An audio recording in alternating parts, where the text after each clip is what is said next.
Price of eggs. Cue up the egg VO. 1 dozen grade A eggs currently cost around $3.37 in October. That's up over 60% from a year ago, according to the Bureau of Labor Statistics. Here with more on egg price concerns, we've got Tom Flacco, who is the CEO of Pete & Jerry's Eggs, here in studio with us this time. Great to have you. Good morning. Great to be here. Absolutely. Let's dive into this. What's really driving the cost year over year and the increases that we've seen in the price of eggs? Yeah, I think the first thing you have to look at, Brad, is just to remember that the egg business is really two different businesses. There's what we call conventional, which is in the well, and then there are specialty eggs, which is what Pete & Jerry's and Nellie's are. The conventional eggs are a supply and demand driven business. So the number of hens out there are going to produce a certain number of eggs, and that's going to drive supply, which is going to end up driving the price or affecting the price on the shelf. That's set by an independent group.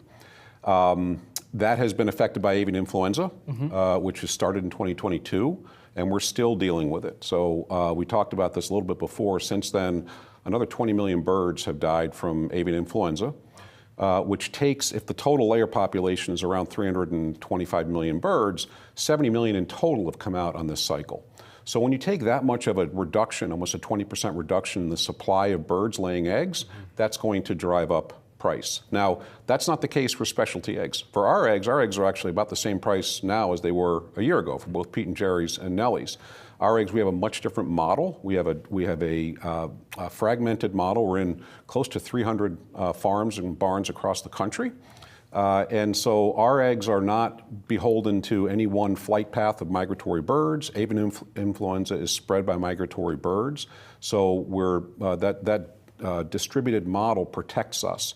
We also have, our farms are run by families, and there's 1 or 2 people on that farm doing all the work. So you're not bringing new people on and off the farm, which again is how that disease can spread.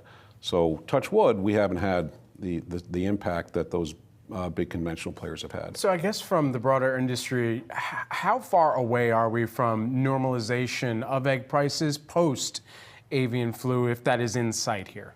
So the thing about avian influenza is like any other virus. It mutates. It has become a little stickier.